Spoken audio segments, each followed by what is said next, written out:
All right. Welcome to week 9 of the 2021 National Football League season and week nine's installment of our movement play of the week for Football Beyond the Stats. Like we did last week with week 8 in the Justin Fields play, we're going to do our movement play of the week once again for week 9 via YouTube so you guys can kind of continue to be put into my lens and my scope and my frame of analysis for studying the movement problem solution dynamics of the most dexterous movers in the National Football League.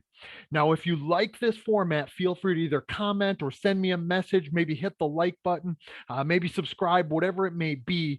I'm hoping to be able to continue to deliver these, facilitate this message in this way, so we can all lock arms, we can all join together in telling this movement problem solving story by putting ourselves in the human movement system of those dexterous movers to try and determine what are they attuning to, what are they intentional around, and what are they adapting through and around within that performance environment to bring those problem and solution dynamics to an intertwined, interwoven fashion that we know is our scope and scale of analysis within ecological dynamics.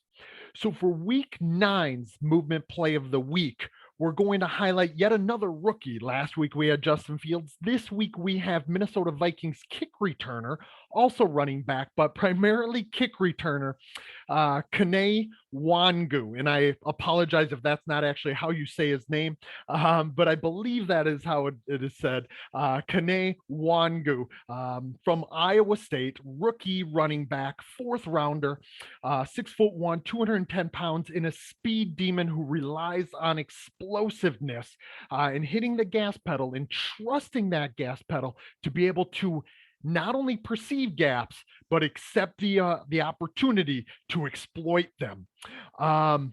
I will say that there's a couple of things here when we look at the organismic constraints of Nwangwu. Number one is, like I said, he's primarily a kick returner. Now, he is also a running back, but of course, in a really loaded stable of running backs within the Minnesota Vikings with Dalvin Cook and Alexander Mattison. Like, he's not likely to get a lot of goes there. He's not likely to get a lot of touches and a lot of reps. In fact, he felt this and went through this same exact thing at Iowa State through his 4 years there, playing behind David Montgomery, who's now running back for the Chicago Bears, as well as then a guy in Breece Hall, who is going to be entering the NFL draft here at the end of this college football season. So Nwangwu mostly got his run, his go at being a kick returner, and we can see it within his movement skills in the way that he approaches movement problems, the way that he perceives affordances, what he selects within that affordance landscape, and how he aims to interact with it. I should also say that he did have a past Achilles tendon tear, an injury that sidelined him at ISU.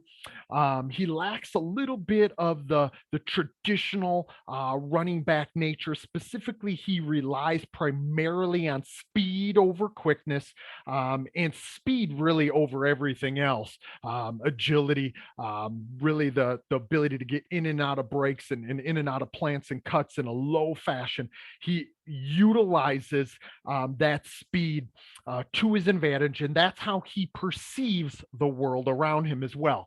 I also want to make another mention here when we're talking about organismic and individual constraints. He is a rookie, but he was sidelined for the first 6 weeks of the NFL season with a knee injury that he suffered at the end of training camp, at the end of preseason. So this is only his second game, and this is only also his second kick return.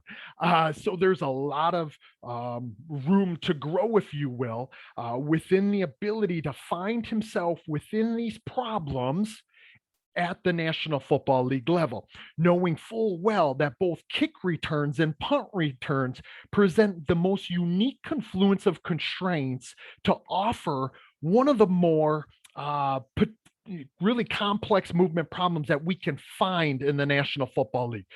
Numerous interacting component parts when we're talking about complexity, but a dispositional problem that is really unique. You have 11 guys converging essentially on a point, Now, granted, both kick coverage as well as kick return, there's some certain patterns that emerge there where really gaps are the thing that players themselves as the kick returner are often becoming attuned to, but they also have to be adaptable around the behavior of so many others.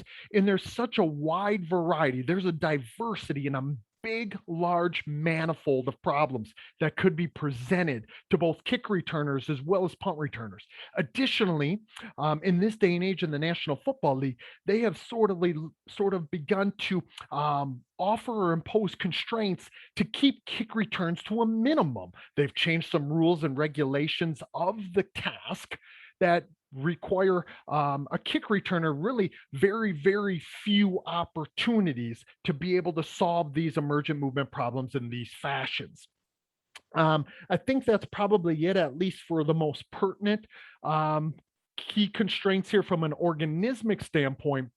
Nwangwu does wear number 26, which is unique for me to see because the last two players for the Minnesota Vikings who've worn 26, Antoine Winfield and Trey Waynes, have both been guys that I have partnered with. So we're talking for a pretty significant period of time here since someone has worn 26.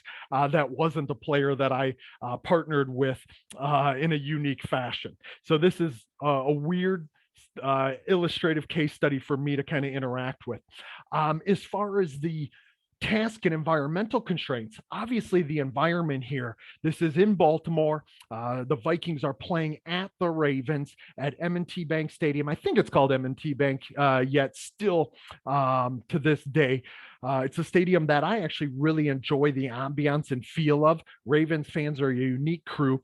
The surface has changed in the last few years. It used to be a surface that was a slick and a slippery one, a really short surface that really afforded speed opportunities. It still sort of does, but it brings a little bit firmer footing and a little bit greater connection for the players who are cutting and planting and attempting to really feel the ground at the same time. Additionally, obviously, the Minnesota Vikings are a little behind in the standings in comparison to, say, the 5-2 Baltimore Ravens, who are one of the league's best teams. However, when we're talking about the parity that we see existing in the National Football League right now, really it's a level playing field each and every Sunday. The age-old adage of any given Sunday really truly is applicable in 2021 here. We see that there's really truly no great teams per se, and teams are very, very closely matched.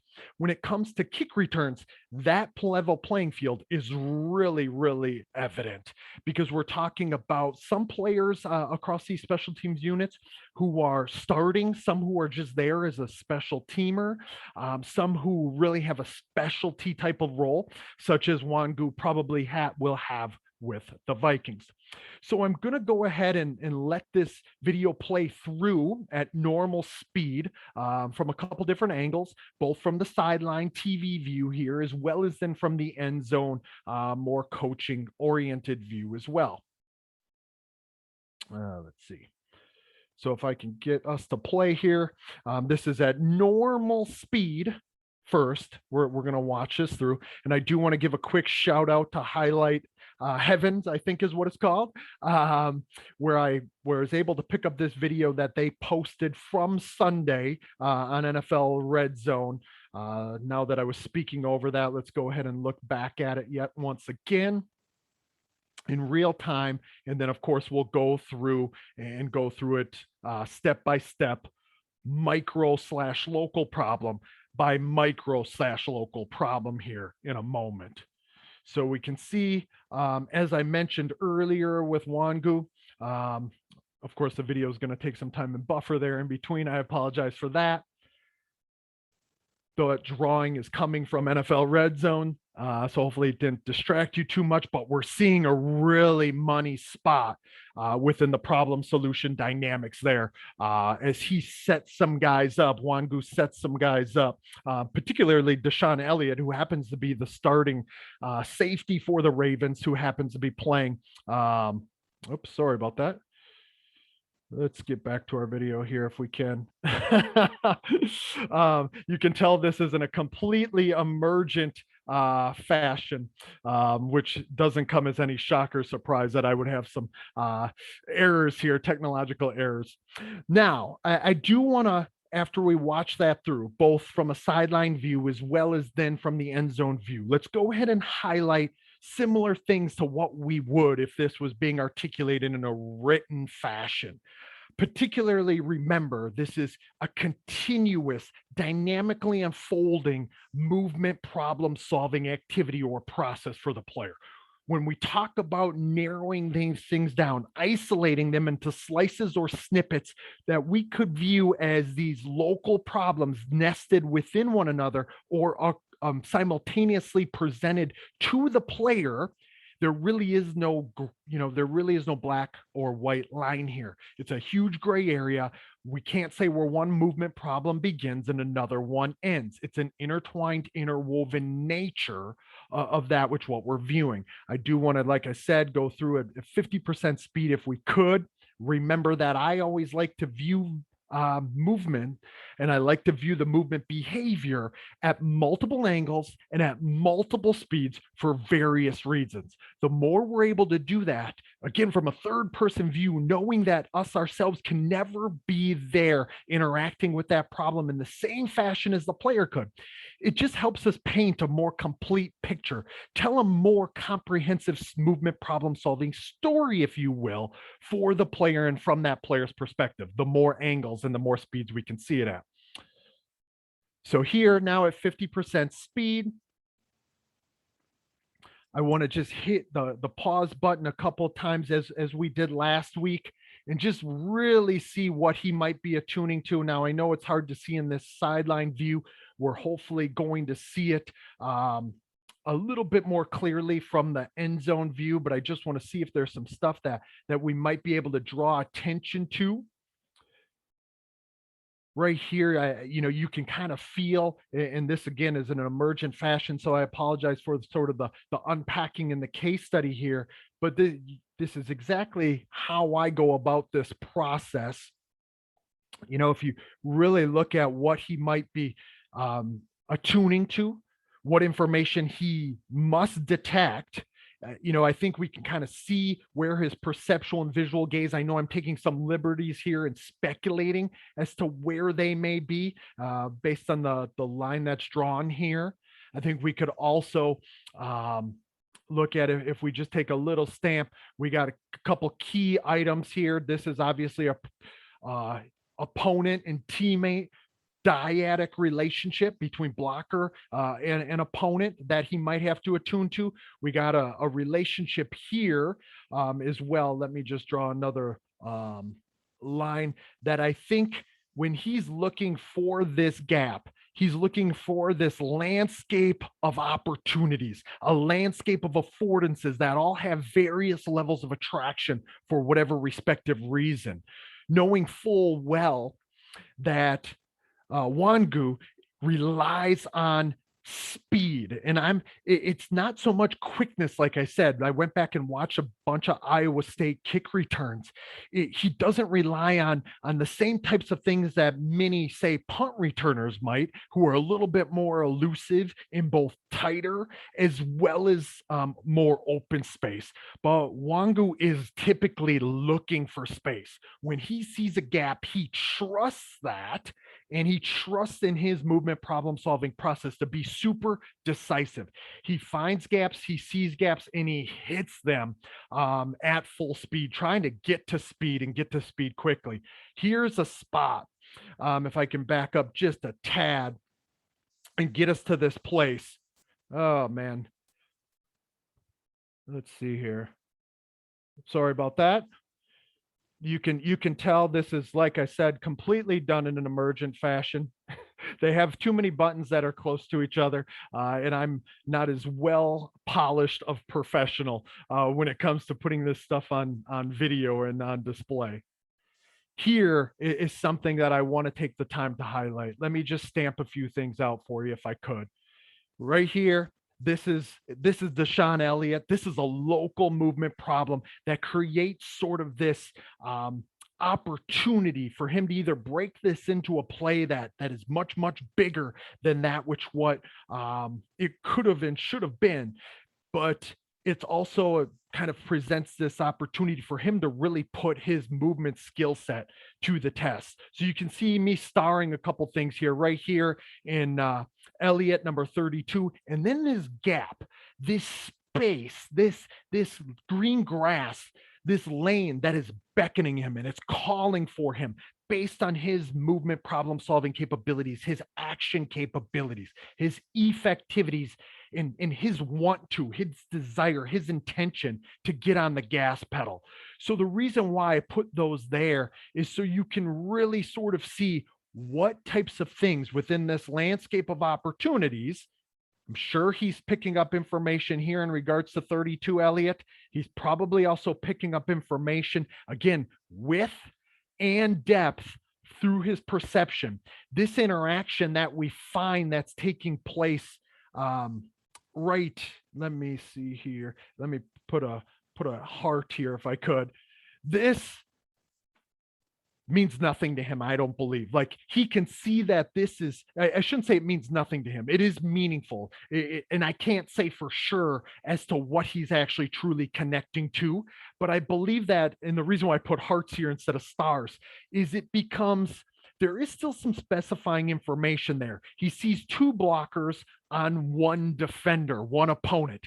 So he knows that there's an opportunity present. And it's what relates to this, where I put the star and the heart, to sort of call for him from an attractiveness standpoint. And I know I'm getting kind of happy here with some of the annotations.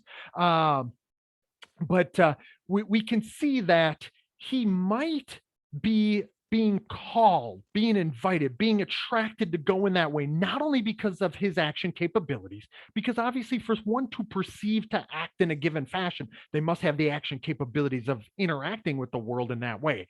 They must have the speed. So if you or I or any number of kick returners were in this similar behaving problem, that gap, that green grass might not be as attractive as it was for Nwangwu.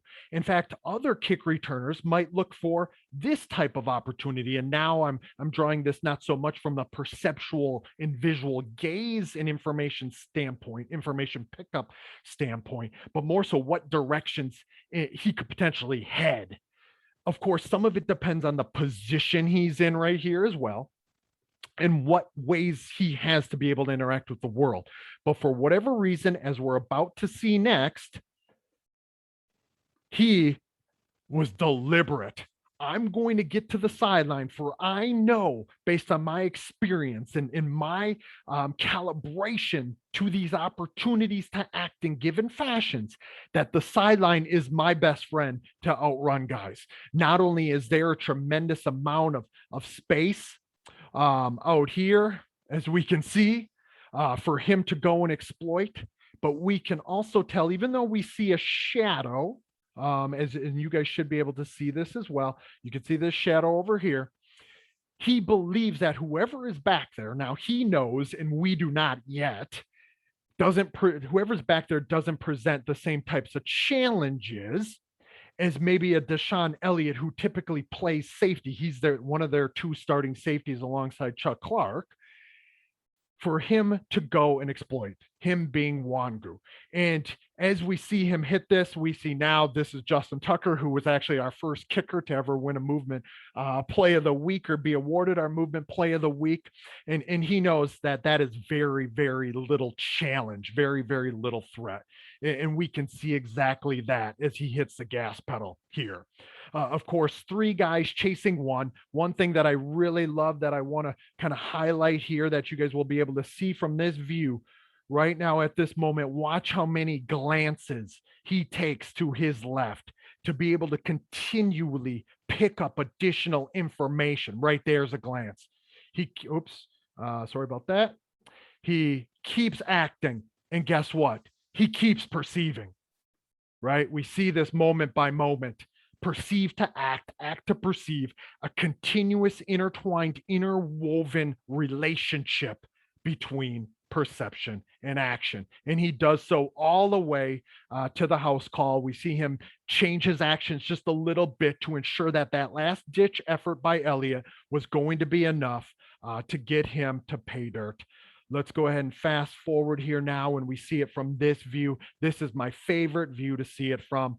And I know that NFL Red Zone is also going to pause it a few times here, but there's some opportunities here for us to see the movement problem solution dynamics and the unfolding landscape of opportunities and affordance from the perspective of Nwangwu even more here.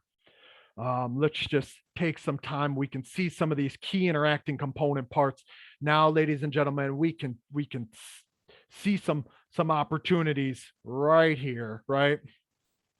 But he's also, if we look at his gaze, I don't think in our speculation, his gaze is more in this fashion. Look at the direction of the skull horns, the Viking horns on his helmet. We can see that his visual gaze is directed closer to where my arrow is, and obviously there's going to be a span of that he can scan this, knowing full well that he likely took in information right prior to that about this guy right here, who I believe is number 80, Miles Boykin, a wide receiver for the Ravens who also plays on special teams.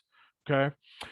But as this unfolds now, he sees that there isn't much opportunity here to go out and exploit this to his right, even though we can see very clearly he wants to get to the sideline, knowing full well that the blocking scheme that the Vikings likely have in place here is obviously one that affords him that opportunity. But when you're a punt returner or a kick returner in the National Football League, this is the ultimate test of one's adaptability. You are in survival mode from start to finish, and you are looking for any opportunity to interact with the world. Oops, I still got my star on here. And you're looking for any opportunity to interact with the world in the way that it's going to allow you to pick up the most amount of yards. And therefore, we see him sit into that right foot. He's moving not at maximal speed here, but much like Justin Fields last week, he's moving at maximum controllable speed, ownership speed, until he knows that the gas pedal needs to rely on that gas pedal to hit or accept a gap. And we see that gap here pretty dang cleanly, don't we? We see it right here. I should have probably drew those arrows the other direction, but look at this amount of space. Now, again, I could NFL Next Generation stats that, but that's in the Gale Sayers, give me 18 inches of daylight. This is about 4 to 5 yards of daylight, and you give somebody with this type of action capability, this type of effectivities, and they're going to accept that affordance all day, every day. And that's exactly what Nwangwu does. It also, guys, it also, and I want to show you something here, that if we look at where his head is, now notice where my mouse is, I just put a star out here for where he's probably and potentially looking at. Okay. This is a threat deeper within the problem. So it presents simultaneous, but also potentially successive affordances that are going to channel his movement problem solving behaviors in certain fashions. Okay. And we see now number 80, that closest defender for the Ravens, is he's kind of in a bad place right now. And Nwangwu understands that because he knows that he's 2 steps away from really hitting his gas pedal and hitting it in an aggressive fashion. He does so. He just barely gets through this, even though I mentioned that that gap before was probably 4-ish yards wide. Okay, again, I could next gen stats that, and I probably should have, to see how big that gap actually was. But look at how closely these affordances emerge and decay on a National Football League field. And that's something I really want to draw your attention to. And of course, this is in slow-mo. This amount of space, though, that we can spotlight here is pretty big. Okay, it's still big, but right here, he has to solve this local problem first and foremost. He does so while connecting to the behavior, once again, of this is Tucker, right? We see Tucker here. We also see now he's already accepted that affordance to plant his foot in the ground. I'm a little bit behind it yet. Let's just move little by little. Okay, we come through here, and that left foot strikes the ground hard, gives if we look at the behavior, really the kinematics, the postural mannerisms right here of Justin Tucker, he already presents very little threat because this is a kicker in the open field, 10, 11 yards away from Nwangwu, obviously, who is a little bit more physically gifted with certain athletic traits and qualities than a Justin Tucker in this type of scenario. We don't even see, if you look at my stars that I'm placing over here, this is where Deshaun Elliott, number 32, the safety, is, and he being Nwangwu gives the impression that he's going to go in that direction, but he just throws that left foot down on the ground, knowing full well that this gap over here is again calling for him. And we can see, if again, I know I'm getting happy with these arrows now that I learned how to use them, we can see his head start to turn, and it's looking over here.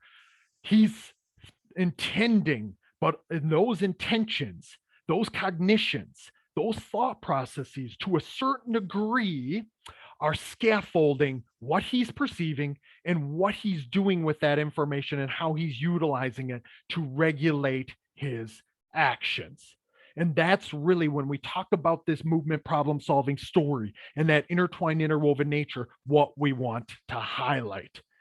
And now, really, it becomes quite simple. Hit the gas pedal as he does. And I told you, he's more fast than he is quick. It takes him a few steps to get there.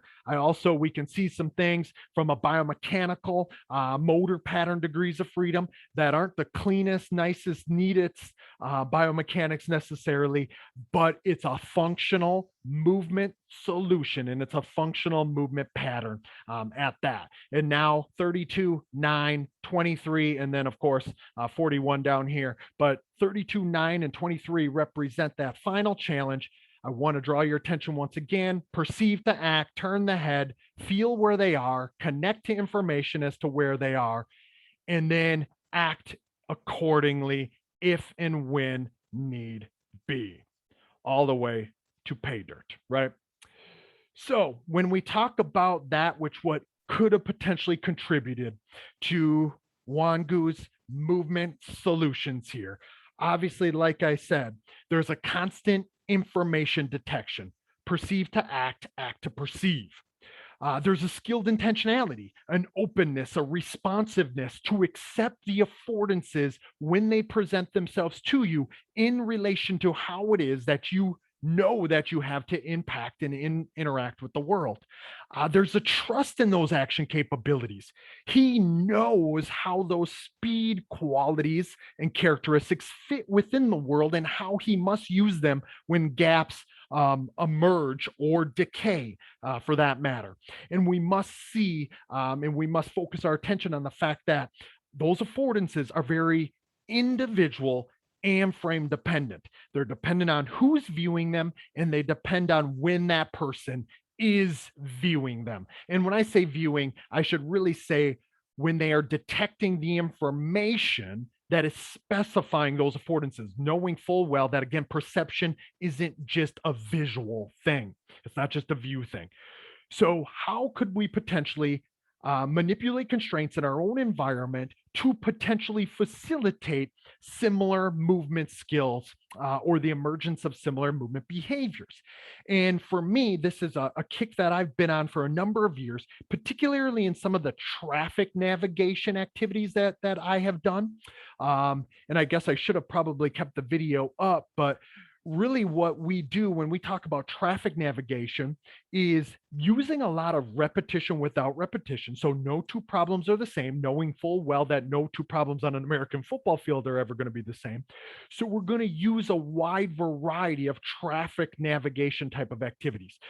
It could be, anywhere from probably 5 to, let's call it, 20 yards wide within a workspace, by usually 10 to say even further in this case, particularly if I say I had a kick returner, but usually I'm utilizing this with tight ends, wide receivers, and running backs, maybe some running quarterbacks if we happen to have them in the environment, and allowing them to navigate that space and the changing interacting component parts from the opponent teammate dyadic relationships that are in front of them.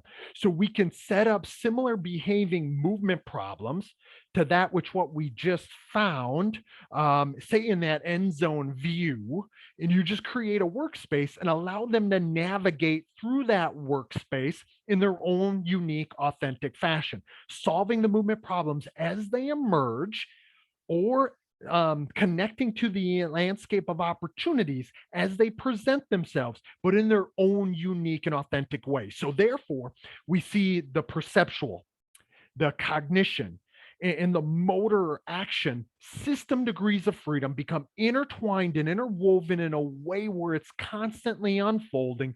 There's a constant intertwined, interwoven nature of those perceptions, cognitions, and actions, as we've talked about in the past.